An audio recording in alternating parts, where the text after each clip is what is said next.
ये थाना कंदरापुर में गयासपुर नाम से गांव में एक विजय प्रताप निषाद नाम के व्यक्ति के द्वारा दिनांक 11/3/2025 को सूचना दिया था कि उसकी 7 साल की एक बेटी पास में ही दुकान पे सामान लेने गई थी और उसके बाद में 3 बजे से नहीं मिली है। और इस पे थाना कंदरापुर में मुकदमा पंजीकृत किया गया था।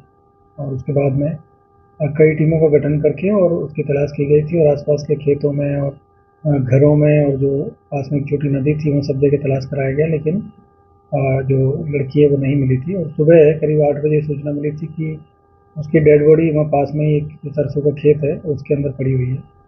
और इसी में मौके पे हमारी जो फॉरेंसिक टीम है, डॉग स्क्वाड की टीम है और सभी टीमों का द्वारा घटनास्थल का निरीक्षण किया गया। सभी वरिष्ठ अधिकारियों ने घटनास्थल का निरीक्षण किया गया।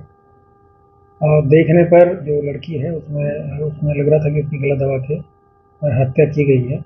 इसी पे हम लोगों ने जब इसमें काफ़ी सभी लोगों से पूछताछ किया गया तो जो घटना है वो पारिवारिक प्रतीत हुई। और इसमें जब इनके पिताजी से थोड़ा सख्ती से पूछताछ किया गया तो ये जानकारी मिली थी कि इनकी पत्नी से विवाद चल रहा था और पत्नी मायके चली गई थी, अम्बेडकर नगर जनपद में उनका मायका है।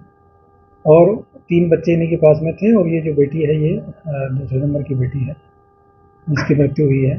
तो इनके द्वारा प्लान करके और अपनी पत्नी से बदला लेने के लिए इन्होंने इस बच्ची को पहले अपने घर से दूर भेजा और फिर रास्ते में आते टाइम पे खेत में इसको ले गए बहला फुसला के। और उसके बाद में फिर इसका वहीं पे जो गला दबाया और उसके बाद में मारने के बाद में इसने जो इसके पिता हैं विजय प्रताप, इन्होंने पास में ही एक खेत है उसमें गड्ढे में इनकी जो शव है उसको डाल दिया।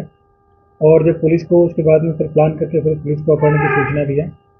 हम लोगों ने इसमें काफ़ी काम किया, लेकिन क्योंकि वहाँ पे खेतों में फसल थी तो वहाँ पे ये चीज़ें जानकारी में नहीं मिल पाई। और सुबह इन्होंने मौका देख के जहाँ पे रात्रि में पुलिस के द्वारा और जो गांव के लोगों के द्वारा जो सर्च किया गया था वहीं पे लड़की की जो डेड बॉडी है उसको ला के रख दिया।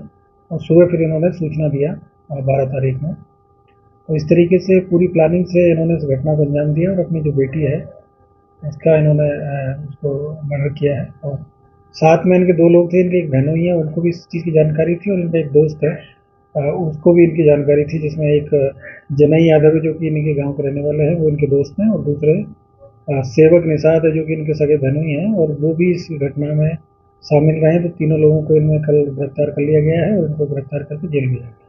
तो घटना में 3 लोग शामिल।